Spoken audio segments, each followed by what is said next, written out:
Hello students. For this video, I will be showing you how to solve the definite integral. But first, let me show you what is definite integral visually. For example, we have this figure. So, itong graph na ito, yung blue line na yan is actually the graph of y is equal to 1 minus x squared. So, how do we solve for the r or yung area ng y is equal to 1 minus x squared?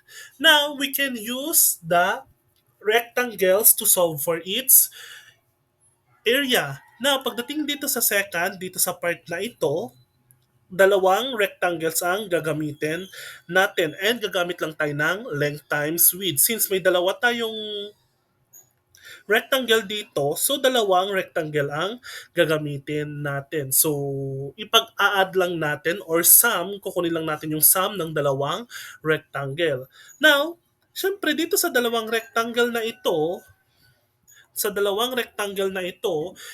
merong part pa dito na lumagpas yung ating graph or yung area natin. So how about paliitin natin? So focus tayo dito sa pangalawa. So as you can see, medyo lumit na yung um, sa paglagpas ng area natin. How about kung paliitin pa natin? Ayan. So as you can see, pag pinapaliit natin yung mga rectangles natin, nagiging approximate ngayon yung area ng y is equal to 1 minus x squared. So yun yung ibig sabihin ng definite integral. Kinukuha lang natin yung area ng isang function sa loob um, ng area nila. So, as the number of rectangle increase, the approximation of the area under the curve approaches a value. So, definition, the definite integral from a to b. So, ang pagbasa nito, students, we have the integral of f of x dx from a to b. Okay, yun ulitin ko. The integral of f of x dx from a to b where itong a natin is yung lower bound. Of course, yung b natin is yung upper bound. Okay? Is the number to which all Riemann sum tend as the number of rectangles approaches infinity and as the width of all rectangles tend to zero. So sinabi ko nga kanina, habang papaliit yung width ng ating rectangle, nagiging mas approaching na tayo sa isang value ng area. Okay? So pwede tayong gumamit ng definite integral. Okay? Where the triangle x sub I is the width of the ayat rectangle and c sub I is the x-coordinate of the point where the ayat rectangle touches f of x. Hindi ko na ipapakita yung Riemann sum. Ang ipapakita ko na lang is the definite integral. So, note the function f of x must be continuous on the interval a, b. So, how do we solve the definite integral? So, sabi ko nga, so we have the integral of f of x dx from a to b. So yung a natin is the lower limit, yung b natin is upper limit. So how do we solve definite integral? We can use the fundamental theorem of calculus or tinatawag natin itong FTC. Now, dito sa fundamental theorem of calculus, if f is continuous at every point in AB and f, the bigger f, is any antiderivative of f on AB, then we have this formula. So the integral of f of x dx from a to b is equal to f of b minus f of a. Once na inantay-differentiate nyo yung f of x natin and unahin nyo munang i-substitute yung b sa inintegrate nyo and susunod nyo is a, ipag-minus nyo lang silang dalawa. Ngayon, so as you can see, wala na siyang plus C. Kasi, so kung gagamitin natin yung f of b, sabi na natin, plus c minus, so we have f of a, I'm sorry, f of a plus c. So kung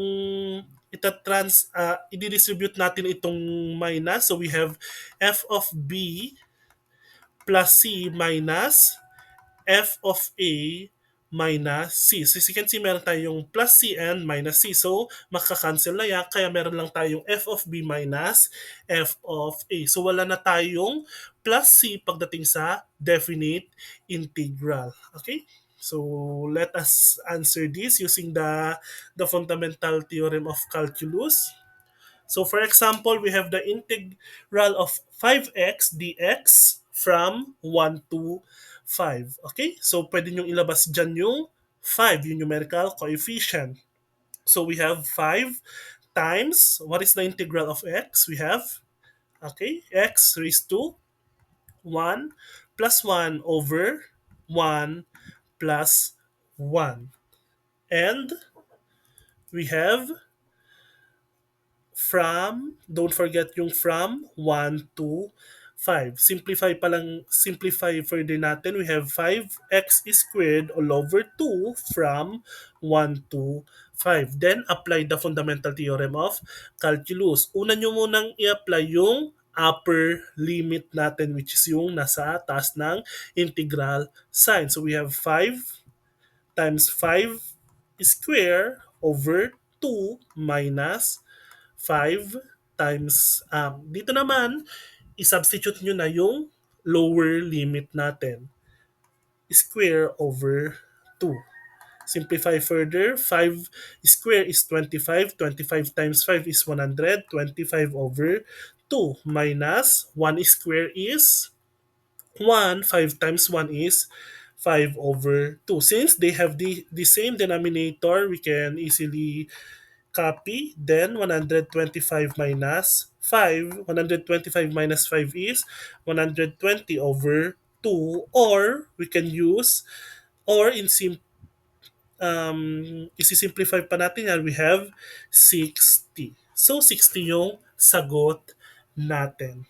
Okay, next example. We have sine x dx. The integral of sine x dx from pi over 6 to 2 pi over 3. So, since we have sine x, ang integral ng sine x is negative cosine x from pi over 6 and to 2 pi over 3. Tingnan natin kung tama yung negative cosine or mali. So, ang integral ngayon ng negative cosine x, integral niya, ang derivative niya is sine. So, we have negative sine x and lagyan pa natin siya ng isang negative. So, magiging positive katulad dito. So, we have negative cosine x. So, substitute nyo lang negative cosine 2 pi over 3 minus negative cosine pi over 6. Now, to solve this, dapat yung calculator ninyo is naka-rad, naka-radian form, hindi degree form. So, negative cosine 2 pi over 3 is, so we have negative cosine 2 pi divided by 3 is 0.5. It should be 0.5 yung nakuha ninyo. Minus negative cosine pi over 6. So we have negative 0.87.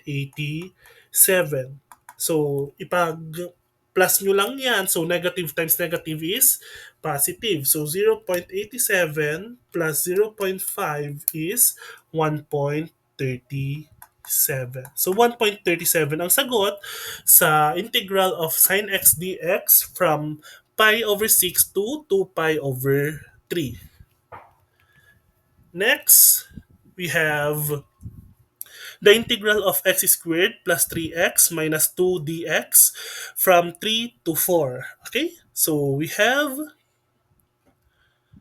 integral of x squared. We have x squared plus 1 over 2 plus 1 plus, the integral of 3x is 3 x raised to 1 plus 1 over 1 plus 1 minus 2x. Okay? From 3 to 4. Simplify ulit natin.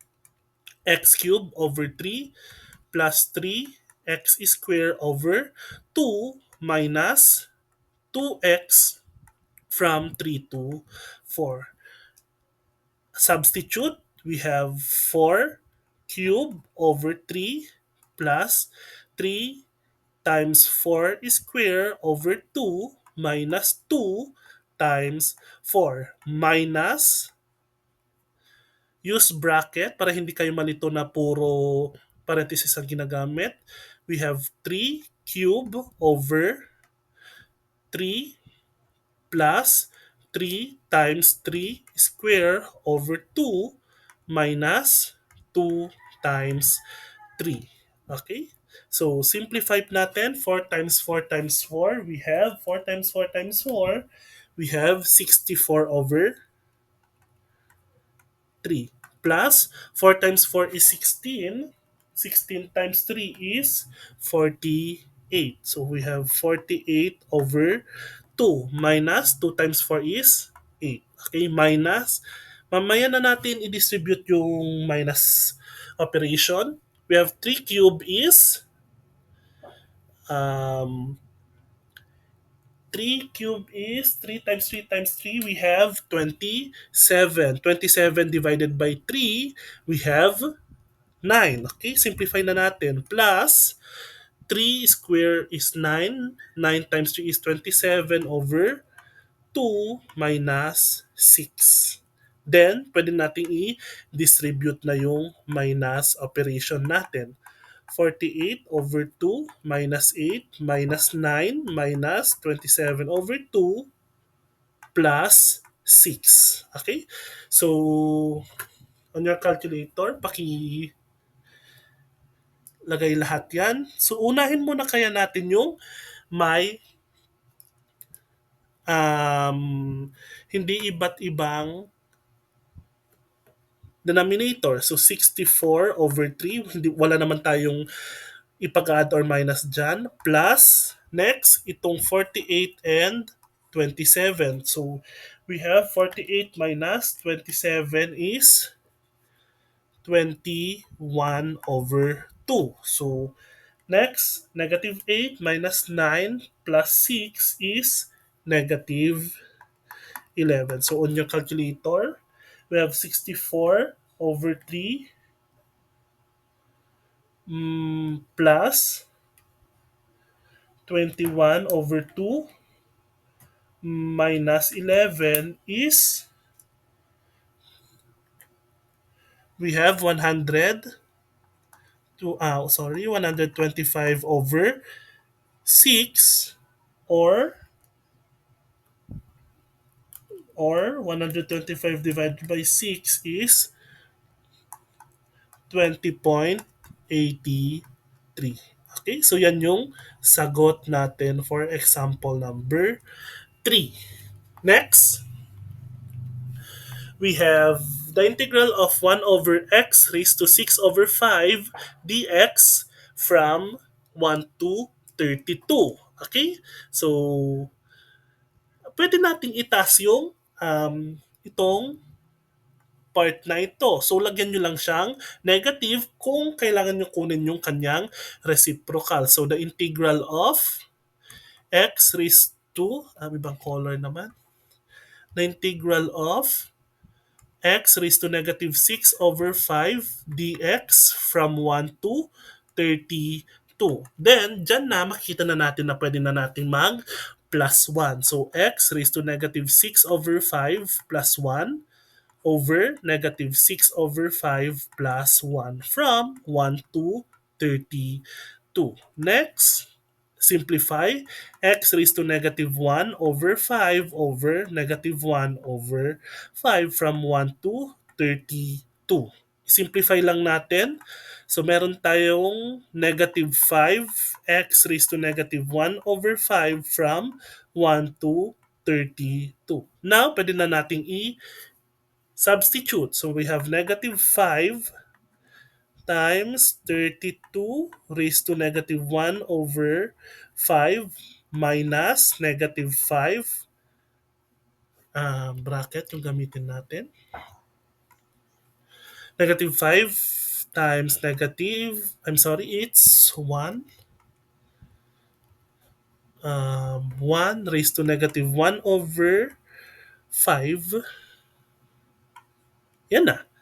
So, gawin nyo lang dyan is, unahin nyo mo, sige, negative 5 times, okay, parang yung 32 raised to negative 1 over 5, para lang siyang 1 over 5th root of 32. So, pwede nyo rin namang gamitin yung negative 1 over 5 sa calculator ninyo. So, 32 raised to negative 1 over 5 is, we have it's positive 1 half plus negative times negative is positive 5 times, syempre 1 na lang palagi yan. So multiply negative 5 over 2 plus 5. So meron tayong 5 over 2 sa, as our final answer, or meron tayong 2.5. So yan yung sagot natin for example number 4. Okay? So next, dito sa definite integral natin, maggamit din natin ang mean value theorem for integrals. Now, dito sa MVT natin, medyo kakaiba yung ating equation na gagamitin. We have f of c is equal to 1 over, itong part na ito, 1 over b minus a times the integral of f of x dx from a to b. So ano nga ba ibig sabihin ng MVT visually? So for example, itong graph na ito, itong line na ito is y is equal to fx. So kunin natin yung average height niya using the MVT. So let me erase this. Kukuha tayo ng average height. Kung kunin lang natin itong rectangle na ito, parehas lang siya, itong part na ito, ito. So ilalagay natin siya sa missing place dito. So as you can see, nakuha natin yung kanyang definite integral. So pwede nating ibaba mismo yung missing height. So yan yung application ng mean value theorem. Ulitin ko, yung kanyang formula, we have f of c is equal to 1 over b minus a times the integral of f of x dx from a to b. For example, we have find the mean value of the function f of x is equal to x plus 2 over the interval 1, 3. So don't worry, papakita ko sa inyo yung tamang interval niya. We have f of c, since mean tayo, mean value of definite integral. So we have f of c is 1 over b minus a integral of f of x dx from a to b. So this is a, this is b, and this is f of x. So meron tayo ngayon na 1 over 3 minus 1 times the integral of x squared plus 2 dx from 1 to 3. Okay, so yan na yung gagamitin natin na formula. Simplify nyo lang yung fraction. We have 1 half. So, integral, gamit lang tayo ng bracket. Integral ng x squared, we have x cubed over 3 plus integral of 2, we have 2x. Don't forget yung from 1 to 3. Okay? We have 1 half times upper bound or lower bound sa substitute natin. We have 2 substitute upper bound. So we have 3 cube over 3 plus 2 times 3 minus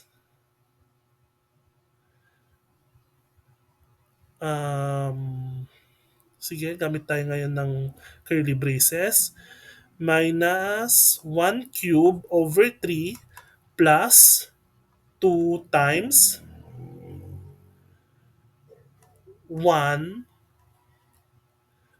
So, yan na yung ating formula. Next, 1 half. 3 cube over 3 is the same as 3 times 3, which is 9. So 9 plus 2 times 3 is 6.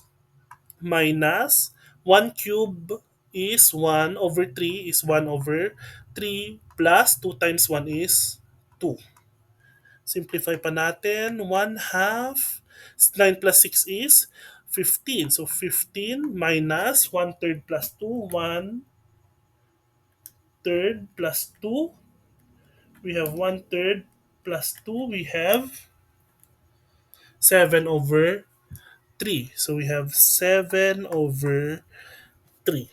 Um, 15 minus 7 over 3.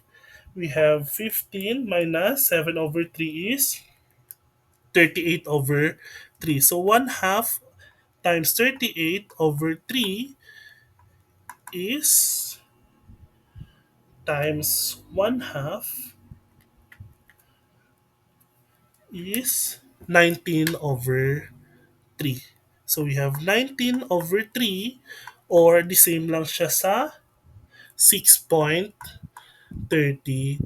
So yan yung mean value ng x squared plus 2 over the interval 1, 3. So I hope may natutunan kayo for this video and thank you for listening.